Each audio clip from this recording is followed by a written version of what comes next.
Indonesia ini adalah Hadramut yang kedua, bintu Tarim, bagaikan anak gadisnya kota Tarim. Tarim itu ibunya, induknya.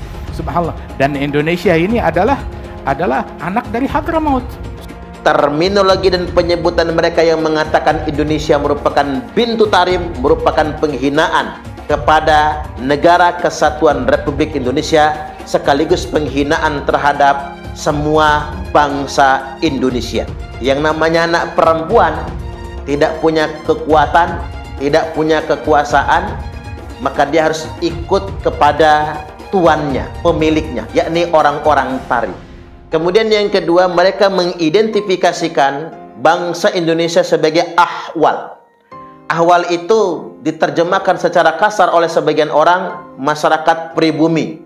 Bukan itu sebetulnya. Terminologi ahwal yang mereka sering sebutkan itu berarti non-syarif, non-sayyid.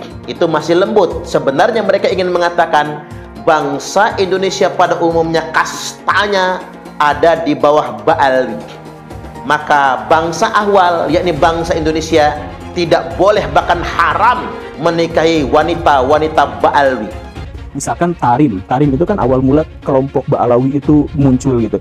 Sebuah kota di Yaman itu adalah kota yang disebut sebagai kota para wali, dan kemudian dari sanalah para penyebar agama Islam di Indonesia itu bermula. Jadi mereka mencoba untuk menyelisihi sejarah umum yang kita ketahui bahwa penyebar ajaran agama Islam di Indonesia itu adalah orang-orang dari Tarim. Bahkan mereka menyebut bahwa Tarim itu bahwa Indonesia itu dan Jawa secara spesifik itu adalah milik dari ulama-ulama atau aulia-aulia dari Tarim.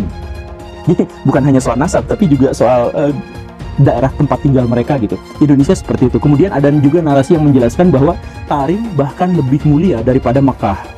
Tidak dijelaskan secara eksplisit, cuman maksudnya di situ diceritakan ada seorang ulama dari kelompok mereka. Ya semua mereka akan menceritakan dari kelompok habaib mereka saja gitu, nggak dari yang lain.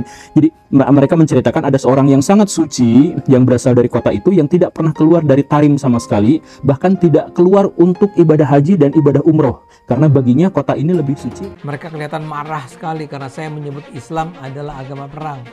Mengapa mereka tiba-tiba saja menganggap saya mata-mata Kristen? Mengapa mereka menuduh saya menyudutkan Islam dengan framing bahwa Islam bukan agama damai, melainkan agama perang, agama barbar?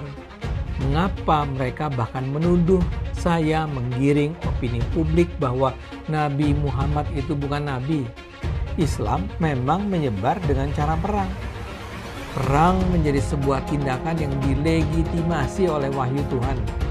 Mengutip ayat yang berbunyi, perangilah orang kafir dimanapun kalian temukan, usir mereka dari tempat mereka mengusir kamu. Hanya PKI yang selalu mengadu domba umat Islam, sehingga nyaman dengan adu domba ini. Kalau dia kiai, kajian ilmiah, selesai kajian ilmiah. Bahkan Robitoh Alawiyah sudah membuat kajian yang mengundang itu Imaduddin bin Sarman itu dengan kajian 674 halaman. Kemana itu Imaduddin? Kalau mereka mau niatkan selesaikan. Kalau Ustadz Novel Bahwa Mukmin bersedia, kapan pertemukan Kiai Imad dengan satu di antara tiga? Habib Rizik, Habib Lutfi bin Yahya, atau Taufik As-Saigaf? Supaya selesai, kita juga tidak mau ribut-ribut seperti ini. Baik. Karena gitu.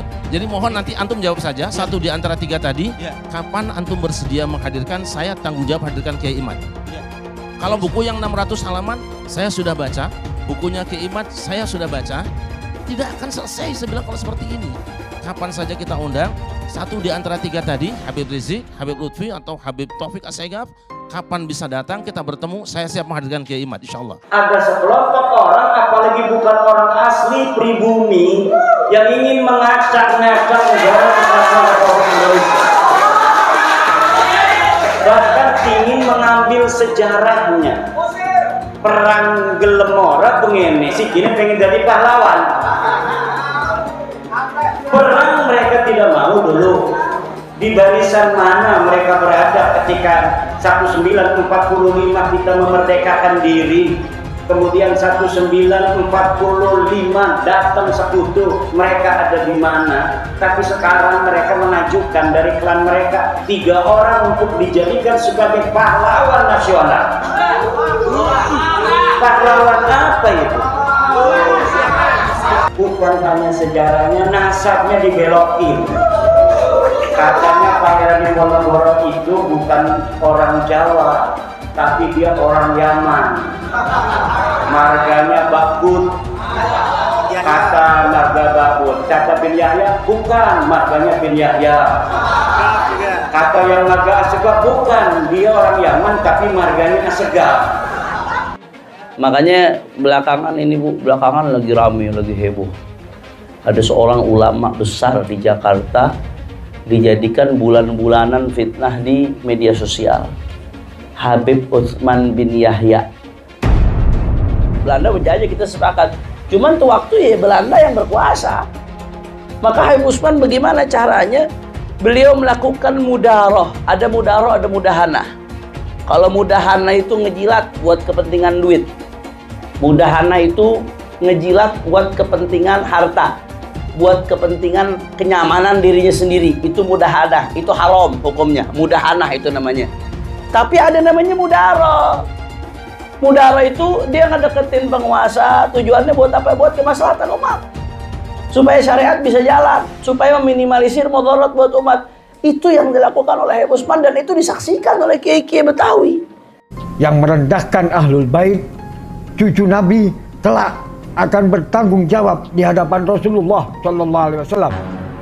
Belajar dengan kami Ahlul Bait, walaupun Bahlul lebih utama daripada 70 ulama atau kiai. Indonesia natijah min nataij Tarim. Indonesia ini adalah buah dari gerakan dakwah ulama Tarim. الخير والنور الذي وصل إلى إندونيسيا بواسطة العلماء من آل بيت النبي محمد الذين هاجروا من تريم من حضرموت إلى إنديا ثم إلى إندونيسيا. Islam yang ada di Indonesia ini adalah sumbernya daripada ulama dan Ahlul Bait dari kota Tarim Hadramaut yang hijrah dari negerinya mampir ke India kemudian datang ke Indonesia.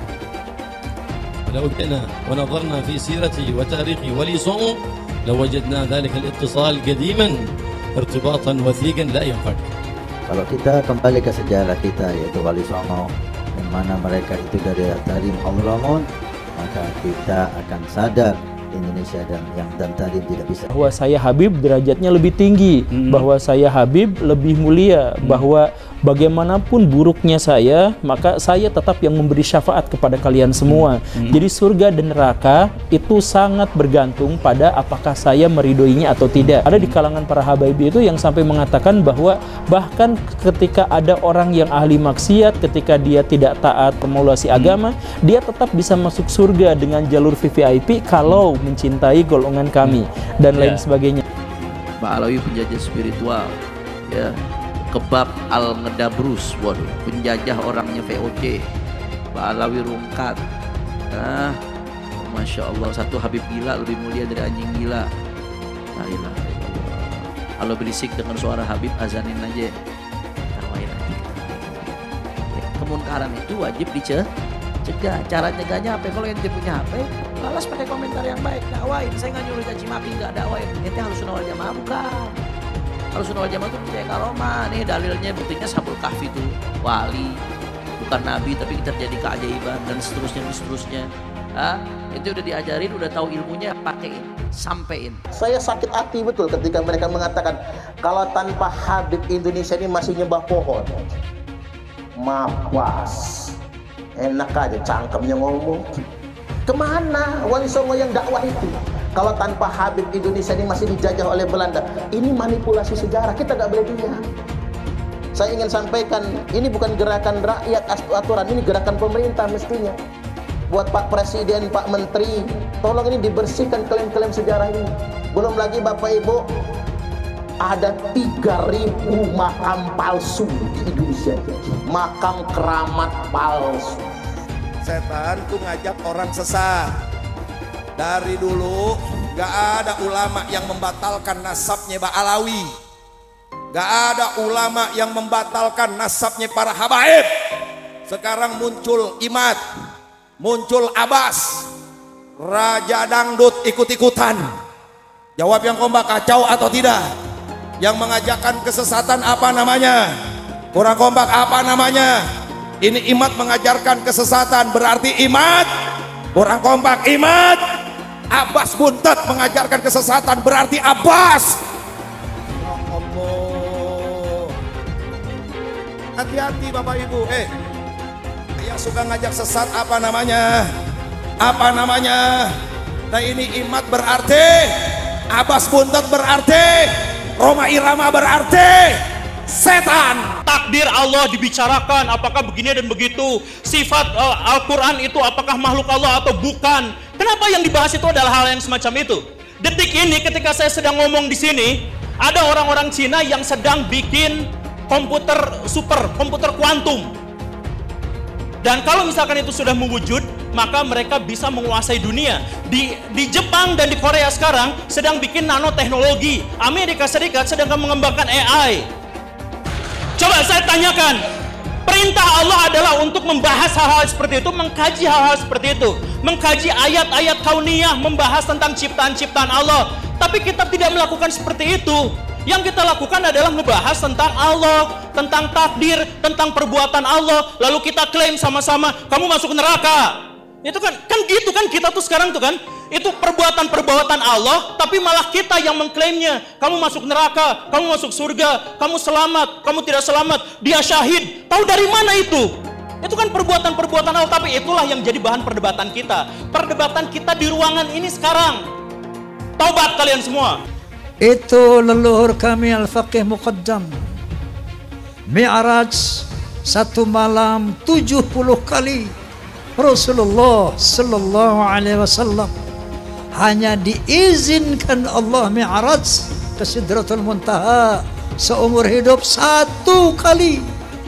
Ketika ada orang mengatakan bahwa moyang kami bisa mi'raj 1 malam 70 kali, ini telah merendahkan Rasulullah, telah menghina Rasulullah sallallahu alaihi wasallam. Ada lagi berita-berita khurafat. Leluhur kami kalau tidak malu sama Allah dapat memadamkan api neraka cuma dengan kelingking. Menghina Nabi sekarang menghina Allah subhanahu wa ta'ala. Banyak lagi cerita seperti itu.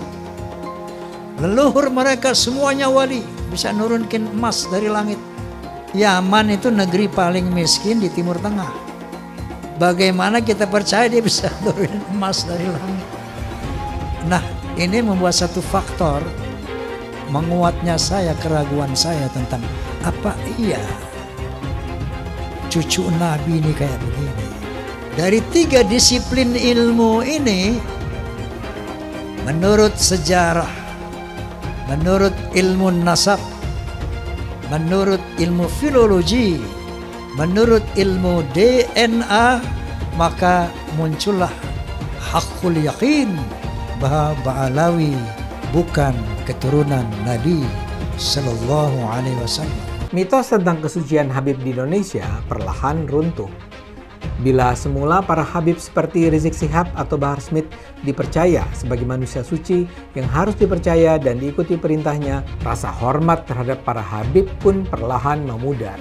Di beberapa daerah saat ini berulang kali terjadi pembongkaran makam Habib Keramat. Pembongkaran makam ini adalah bagian dari gejala lebih besar pembongkaran kepalsuan tentang Habib sebagai keturunan Nabi Muhammad. Para Habib di Indonesia tidak bisa dianggap sebagai keturunan Nabi Muhammad. Para Habib seperti Habib Rizik Syihab atau Habib Bahar Smith justru melanggar ajaran Islam. Sudah saatnya masyarakat Indonesia tidak lagi percaya pada mitos-mitos tentang Habib sebagai keturunan Nabi yang suci. Habib Bahar berkata, satu Habib lebih utama daripada 70 kiai. Yang ngomong bukan Bahar bin Smith. Itu saya lagi buka kitab. Bukan lagi ceramah, saya lagi ngajar santri, biar santri ini tahu Thariqah Ba'alawi syarifun wahidun, satu Habib afdal min 70 aliman, lebih utama daripada 70 alim. Lama menolak Habib, nanti lama-lama menolak Islam. Tidak percaya pada Habib berarti tidak percaya Habib itu cucu Nabi lah begitu. maka itu sama saja dengan tidak percaya kepada Islam. Lama-lama akan tidak percaya pada Islam. Apakah Allah dalam Al-Quran pernah mengatakan bahwa Habib ini cucu Nabi? Sehingga kalau tidak percaya kepada Habib itu cucu Nabi, itu kita sama dengan tidak percaya kepada Allah. Tidak ada. Ketika membela nasab para habaib ini, minimal ada narasi-narasi ilmiah yang diungkapkan. Termasuk juga Ustadz Ar-Raji Hasim, ya. Ustadz Ar-Raji Hasim, Ustadz Abdul Somad, Ustadz Yahya, ya Buya itu kan marketing aja itu kan. Ada orang yang menempelkan gelar Buya itu sebagai marketing branding untuk kemudian meminta sumbangan di YouTube atas nama pesantren, atas nama santri dan lain sebagainya. Jamaahnya saja bukan jamaah NU, itu sama dengan para mukibin ustadz pendukung Habib itu yang sekarang membela nasab Habib itu sebenarnya tidak ada kaitan dengan NU. NU menolak khilafah. Ustadz Abdul Somad ini pendukung khilafah. Satu kaki Habib itu lebih tinggi, lebih mulia dari 70 kepala kiai. Kan gitu, itu kan penghinaan betul. Kalau orang tidak terhina dengan ini, saya kira tidak rasa kebangsaannya rendah. Karena itu dinyatakan, harusnya ditegur lah. Habib itu meskipun mabuk, berzina, itu jangan dimarahi. Karena kalau Habib itu pasti masuk surga. Nah, yang begitu itu membodohi bangsa Indonesia. Habib gila pun, kalau turun Nabi gila sekalipun tidak apa-apa itu masuk surga, kan gitu. Kalau kayak Indonesia tuh apa? Kamu kan kalau tidak ada Habib, kamu nyembah batu kan? Masa iya begitu? Saya ini tidak tahu ya sejak kapan munculnya Habib ini sebagai kelas sosial yang tinggi gitu ya. Baklawi kalau bagi saya bukan gitu ya, bukan turunan Nabi karena dari filologi jelas ya, kemudian dari historik jelas, kemudian juga DNA yang terakhir itu. Belajar sama satu Habib sama ukurannya belajar dengan 70 kiai, sama ukurannya belajar dengan 70 kiai, gitu loh Nabi. Satu Habib, walaupun Habibnya jahlun maksudnya bodoh kata Iwa, walaupun Habibnya jahlun maksudnya bodoh kata Iwa, itu ukurannya perbandingannya amat 70 kiai yang alim. Itu ukurannya perbandingannya amat 70 kiai yang alim. Perbandingannya. Sayyidul Imam Faqihil Muqaddam di dalam manaqib sejarah hidup beliau diceritakan bahwa Al-Imam Faqihil Muqaddam adalah orang-orang yang besar, beliau adalah orang-orang yang hebat. Bahkan diceritakan beliau pernah mi'raj, saudara-saudara, bertemu dengan Allah dalam satu hari 70 kali, saudara-saudara. Bertemu dengan Allah dalam satu hari 70 kali, saudara-saudara. Kalau aku tidak malu kepada Allah Ta'ala, maka neraka Jahannam itu akan aku matikan. Kalau aku tidak malu kepada Allah Ta'ala, maka neraka Jahannam itu akan aku matikan. Al-Hamid ngeluarin rantai emas dari langit. Wah. Keramatnya Al-Hamid tuh, ngeluarin rantai emas dari langit sampai ke bumi. Lagi ngobrol sama kakaknya Al-Muhdhar nih, Syekh Umar Muhdhar. Ayo wahai Syekh Umar Muhdhar, dilihat keramatannya, nurunin rantai emas dari langit sampai ke depan dia. Ini Habib Syekh Umar Muhdhar ketawa doang. Dia bilang sama adiknya, Al-Hamid, coba lihat tuh paling atas siapa? Gak tahu, ada Syekh Umar Muhdhar megangin rantai dari atas. Beliau angkat tangan kepada Allah Subhanahu wa taala sambil mengatakan, ya sama subbil laban walad Abdullah dakhal adan. Wahai yang menciptakan langit, yaitu Allah, turunkan hujan susu. Turunkan hujan susu. Dihujani apa? Susu. Subbil laban, hujankan susu. Walad Abdullah dakhal adan, karena saya anaknya bapak saya Habib Abdullah bin Abi Bakar mau masuk ke kota ini. Gak lama dari selesai doanya beliau langsung hujan susu. Masya Allah. Ada muridnya Habib Salim Jimdan namanya Abdurrahman. Nih Bang Maman, kalau kita panggil Bang Maman. Bang Maman ini sholatnya berantakan. Bang Maman ini maksiatnya luar biasa. Ibadah kocar kacir. Habib Salim Jindar dikabarin sama muridnya, Beb, Maman meninggal. Sebelum ditutup, habis beliau tulis, ditaruh ke kertas, beliau bilang, Man, gue tahu lo ibadahnya berantakan, tapi lo cinta sama dzurriyyat Nabi Muhammad, ikhlas dari dalam hati. Nanti kalau malaikat munkar nakir datang nanya pertanyaan kubur, jangan lo jawab, Man, lo kasih surat dari gue, lo masuk surga tanpa hisab. Umat Islam mulai gaya, mulai mengkoreksi Habibnya, mulai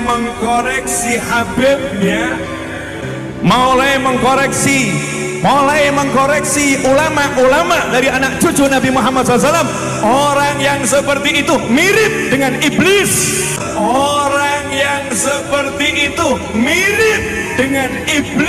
Sudah dijelaskan, orang yang mati bawa benci sama keluarga Nabi, bukan hanya umat Nabi dia keluar, saudara. Bukan hanya keluar dari umat Nabi, sampai dia keluar dari agama, keluar dari Islam, saudara sekalian. Artinya apa? Tidak ada kesempatan mendapatkan pertolongan dari baginda Nabi Muhammad.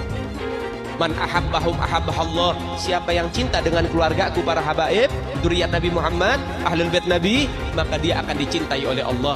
Wa man abghadahum abghadahallah. Siapa yang benci kepada keluargaku, maka dia juga akan dibenci oleh Allah Subhanahu wa taala. Rasa kebanggaan saya terhadap Indonesia itu ternodai oleh sikap-sikap beberapa habaib dan para pejuang Indonesia itu diremehkan. Misalnya cerita bahwa proklamasi kemerdekaan Mei 17 Agustus itu karena bisikan Habib tertentu kepada Bung Karno, itu kan tidak pernah ada dalam cerita itu. Tidak ada Habib, cerita Habib ini tidak pernah ada di dalam sejarah, kecuali dulu menjadi Usman Yahya itu menjadi muftinya Belanda yang mengharamkan kita melawan Belanda. Justru itu Habib yang jelas itu tertulis dalam sejarah. Kalau Habib berbisik ke Bung Karno kapan? Dan tidak pernah ada cerita itu. Nah kok sekarang lalu Habib, lalu para pejuang dihabibkan semua kan? Diponegoro, siapa lagi? Imam Bonjol. Wah itu kebanggaan orang Jawa loh, Diponegoro itu. Lalu dihabibkan. Habib dari mana? Limited edition ini. Muka-muka impor. Kalau lo kan muka lokal. Hidung pesek, pipi tembem. Mata belok. Persis kayak celengan Semar. Sekarang ada disebut hal rame, dibicarain di TikTok. Saya punya kakek yang baru jelek-jelekin, Habib Utsman bin Yahya. Dia bilang antek Belanda. Zaman dulu itu Belanda luar biasa loh. Habib Utsman punya langkah. Bila memang dalam kitabnya Manhajul Istiqamah ada membahas untuk tidak ada pemberontakan, tapi bacanya yang jelas, jangan cuma pas garis itu aja. Itu di situ disebutkan. Bahkan bukan cuma Habib Utsman, dulu almarhum Kiai Haji Hashim Asy'ari juga begitu. Bahkan bukan cuma Habib Utsman, dulu almarhum Kiai Haji Hashim Asy'ari juga begitu. Dulu almarhum Kiai Haji Hashim Asy'ari juga begitu. Ada namanya Kapiten Patimura. Kapiten Patimura ini adalah sosok kiai besar dari Maluku.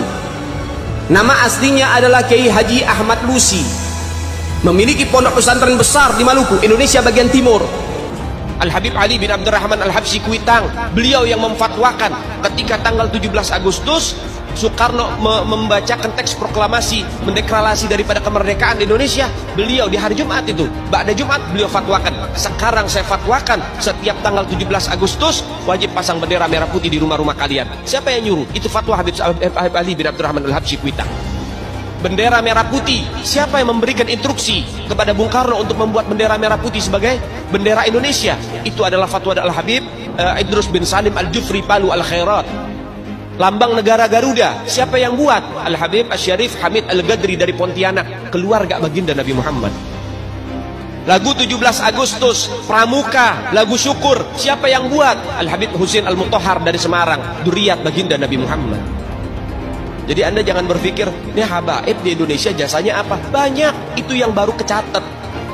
Itu yang baru ketahuan. Masih banyak lagi daripada keluarga Nabi Muhammad yang tidak mau masuk buku karena perjuangannya ikhlas karena Allah dan Rasul. Siapa Imam Bonjol? semua pasti bilang pahlawan. Betul apa enggak? Imam Bonjol pahlawan Indonesia bukan? Pahlawan nasional bukan? Sekarang siapa namanya Imam Bonjol? Al-Habib Muhammad Syahabuddin, beliau habaib dari kalangan bin Syahab. Imam Bonjol itu bin Syahab, masih daripada kakeknya Habib Rizik, saudara sekalian. Itu keluarga daripada Nabi Muhammad, keturunan Sayyiduna Muhammad. Habib Rizik, Habib Rizik guru NU, Habib Rizik, Habib Rizik idola NU. Indonesia terbesar di dunia. Bangsa ini akan aman, bangsa ini akan sejahtera, bangsa ini akan makmur selama anak cucu Nabi Muhammad SAW tidak diganggu, tidak diusik, dimuliakan, dicintai, disayangi. Karena apa? Ada doa dari kakeknya, pemimpin kita semua, Baginda Muhammad Sallallahu Alaihi Wasallam.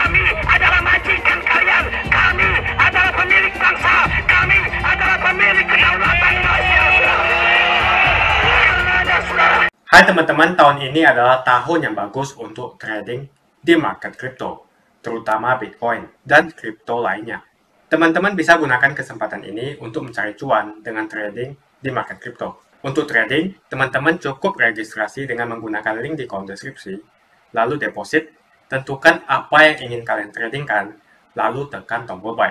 Sesimpel itu. Jika ada pertanyaan, teman-teman bisa hubungi WhatsApp di kolom deskripsi. Saya juga mau mengajak teman-teman untuk bergabung di komunitas trading yang ada di kolom deskripsi. Di sana saya akan memberikan sinyal trading yang bisa teman-teman ikuti. Seperti biasa, kalau kamu suka dengan video ini, jangan lupa komen, klik like, dan subscribe. Dua penghinaan nyata mereka terhadap bangsa Indonesia. Pertama, mereka menyebutkan bangsa Indonesia bintu tarim. Dan mereka menyebutkan rakyat Indonesia sebagai ahwal. Yang pertama, ketika mereka menyebutkan Indonesia bintu tarim. Ingat, bintu tarim ini bahasa Arab, bukan pintu. Nek pintu yo lawang. Ini bukan pintu. Tapi yang mereka sebutkan adalah bintu. Apa itu bintu? Anak perempuan. Bintu tarim itu adalah Indonesia. Indonesia ini dianggap anak perempuan tarim. Dua kategori dan istilah yang mereka sebutkan ini jelas merupakan penghinaan terhadap Indonesia dan bangsa Indonesia. Terminologi dan penyebutan mereka yang mengatakan Indonesia merupakan bintu tarim merupakan penghinaan kepada Negara Kesatuan Republik Indonesia sekaligus penghinaan terhadap semua bangsa Indonesia. Indonesia ini dalam tanda kutip seolah-olah posisinya rendah di bawah orang-orang tarim. Karena Indonesia merupakan anak perempuan tarim. Yang namanya anak perempuan tidak punya kekuatan, tidak punya kekuasaan, maka dia harus ikut kepada tuannya, pemiliknya, yakni orang-orang tarim. Maka menurut saya kaum ahwal, yakni bangsa Indonesia yang menjadi muhibbin, pecinta bagi kaum Ba'alwi, mencintai secara buta, mengagung-agungkan mereka, memuliakan mereka. Bahkan sampai surga pun mereka gantungkan dengan Ba'alwi. Seakan-akan surga itu haknya kaum Ba'alwi. Maka mereka menggantungkan keselamatan syafaat kepada kaum Ba'alwi. Mereka adalah budak-budak Ba'alwi. Mereka diperdaya oleh Ba'alwi dengan indoktrinasi agama. Kemudian yang kedua, mereka mengidentifikasikan bangsa Indonesia sebagai ahwal. Ahwal itu diterjemahkan secara kasar oleh sebagian orang masyarakat pribumi. Bukan itu sebetulnya. Terminologi ahwal yang mereka sering sebutkan itu berarti non-syarif, non-sayyid. Itu masih lembut. Sebenarnya mereka ingin mengatakan bangsa Indonesia pada umumnya kastanya ada di bawah Ba'alwi. Maka bangsa ahwal, yakni bangsa Indonesia, tidak boleh bahkan haram menikahi wanita-wanita Ba'alwi.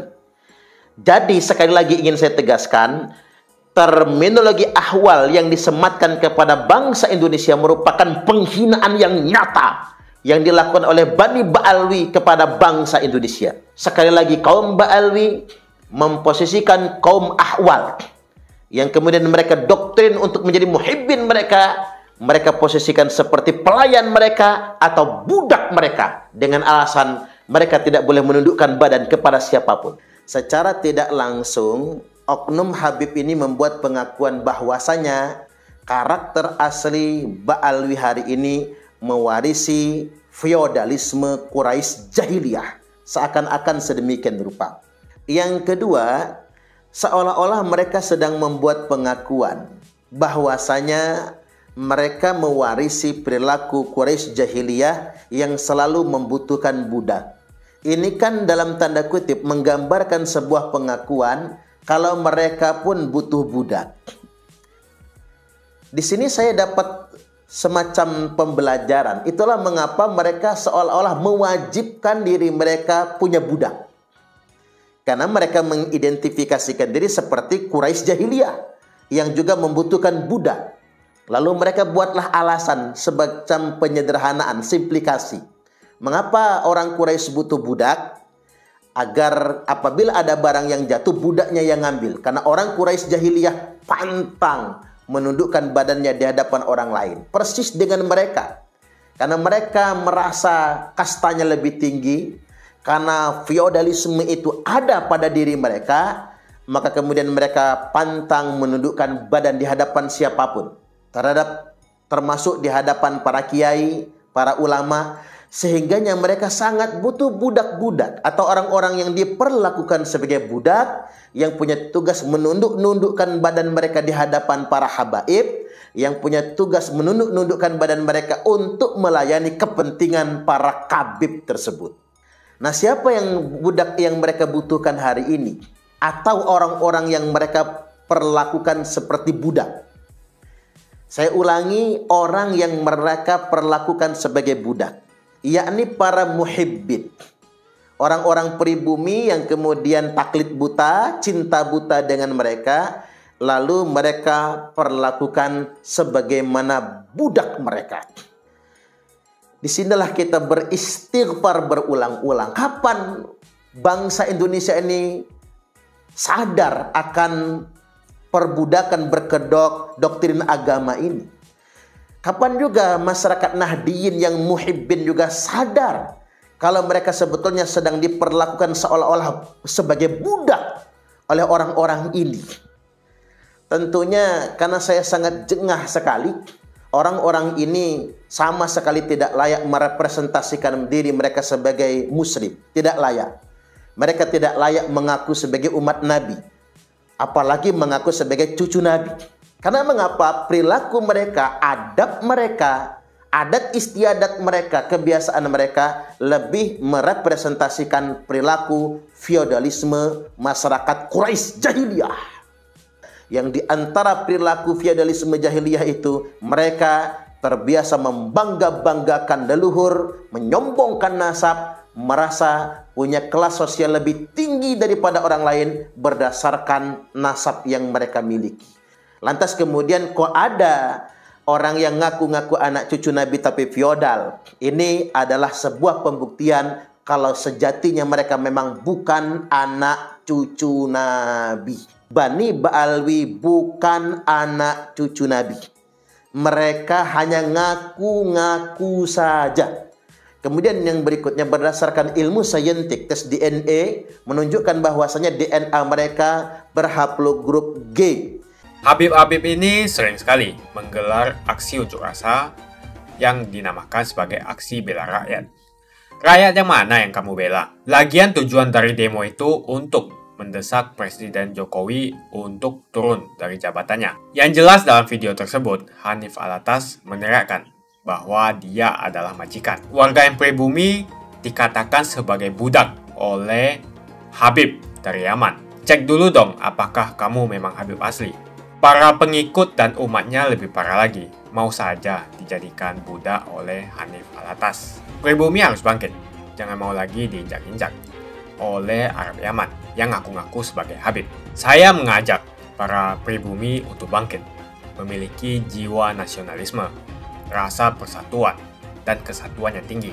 Jangan mau lagi dikibuli oleh orang-orang seperti Bahar Smith dan Rizik Syihab yang ngaku-ngaku sebagai Habib. Kebangkitan pribumi ini merupakan langkah untuk mengajak rakyat Indonesia memiliki kesadaran agar mampu memperjuangkan Indonesia untuk tidak menjadi budak bangsa lain, terutama Arab Yaman. Orang-orang seperti Bahar dan Rizik Syihab, mereka ngaku-ngaku sebagai Habib. Bisa saja mereka Habib palsu, karena tidak ada pembuktian cek keturunan bahwa betul mereka adalah keturunan Nabi. Jangan terus mengibuli masyarakat dengan menjual nazab. Jual nazab untuk mengumpulkan pundi-pundi rupiah dan kaya raya dengan mengibuli masyarakat. Lihat si Bahar dan si Rizik. Dari miskin jadi kaya.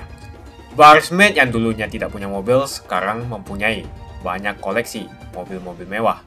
Kalau mobilnya dijual semua, mungkin mencapai hingga puluhan miliar. Yang menjadi pertanyaan, apakah dia membayar pajak? Lalu dari mana penghasilan miliarannya itu? Dengan ceramah dan menjual ayat, si Bahar Smith bisa membeli mobil mewah yang harganya miliaran. Coba cek pajaknya. Apakah dia membayar pajak? Tidak pantas seorang mengaku cucu Nabi, tapi kelakuannya tidak ada kesopanan sama sekali. Ada juga murid dari Bahar Smith yang mengatakan satu Habib bodoh sama dengan 70 kiai alim.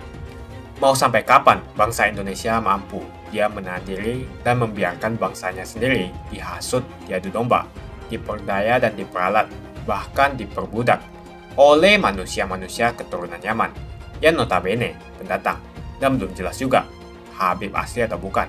Disuruh lakukan cek keturunan, dia takut, gak berani. Berani tidak mereka yang ngaku Habib itu lakukan tes untuk membuktikan mereka betul keturunan Nabi? Kalau para Habib tidak berani melakukan tes, jangan disanjung-sanjung. Apalagi ajaran yang disampaikan penuh dengan ujaran kebencian, seperti Bahar Smith, Rizik Syihab, dan penceramah-penceramah lainnya. Tak usahlah panggil Habib-Habib, seakan-akan keturunan Arab kastanya lebih tinggi dari keturunan pribumi atau keturunan Cina. Seakan-akan Cina dan pribumi di bawah orang Arab. Namun Cina sudah menjadi nomor 1 di dunia. Dan saya percaya Indonesia akan menjadi negara maju dengan mayoritas pribumi. Seharusnya Arab Yaman harusnya belajar dari negeri Cina. Seperti kata kitab suci, belajarlah sampai negeri Cina. Begitu saja opini saya hari ini. Tuliskan opini kalian tentang Bahar Smith di kolom komentar. Jika kalian setuju dengan pendapat saya, ayo tekan like di video ini. Dan bagikan video ini ke teman dan family Anda supaya mereka semua mengetahui tentang informasi ini. Tekan tombol subscribe dan bunyikan lonceng notifikasi supaya kamu tidak ketinggalan